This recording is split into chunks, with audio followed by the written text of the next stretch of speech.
Berikut yang nomor 1 adalah vagina, saluran yang berbentuk tabung yang menghubungkan vulva dengan rahim. Dan fungsinya ini adalah saluran keluarnya menstruasi dari rahim, tempat senggama dan jalan lahir. Lalu yang kedua ini ada fornix atau porsio, bagian dalam vagina yang masih bagian dari cervix. Lalu ada cervix rahim, adalah jalan masuk antara rahim melebar jika proses melahirkan.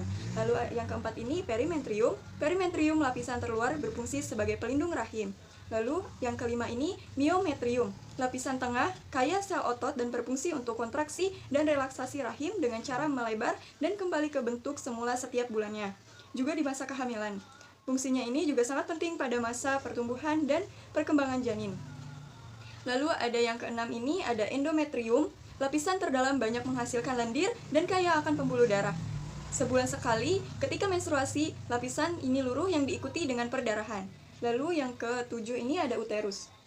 Tempat implantasi pendorong janin keluar dan plasenta, tempat berlindung janin sebagai tempat pertumbuhan dan perkembangan dari hasil pembuahan sel ovum oleh sel sperma, mempermudah proses persalinan dengan kontraksi otot-otot penyusunnya.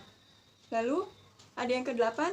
Di sini ada ligamen ovarium, sebagai penghubung dan tempat bergantungnya ovarium ke rahim, mengikat atau menahan organ-organ reproduksi wanita. Lalu kesembilan, di sini ada bagian pundus. Pundus merupakan bagian paling atas proksimal pada rahim. Lalu yang kesepuluh ada capum uteri rongga rahim. Bagian korpus merupakan bagian rahim yang paling besar. Korpus berfungsi sebagai tempat tumbuh dan berkembangnya janin di dalam rahim. Lalu yang kesebelas, ada pars interstitialis. Ialah bagian tuba yang terletak di dekat uterus.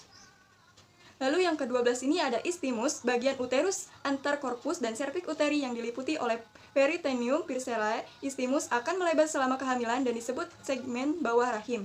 Yang ke-13 ini ada ampula tuba, bagian terluas dari tuba falopis sekaligus tempat terjadinya pembuahan, pertemuan sel sperma dengan sel ovum.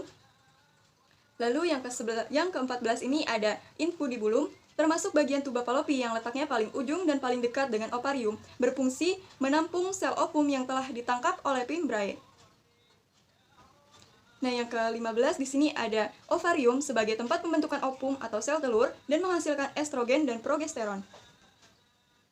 Lalu yang ke-16, di sini ada fimbriae, proyeksi bersilitas seperti jari yang berfungsi untuk menangkap sel telur dari permukaan ovarium. Lalu yang ke-17, istimus uteri, merupakan bagian dari uterus yang berhubung langsung dengan serviks leher rahim. Lalu yang ke-18 ada ostium uteri internum, pintu saluran serviks yang berada di dalam uterus. Lalu yang ke-19 ada ostium uteri externum, pintu yang berada di vagina.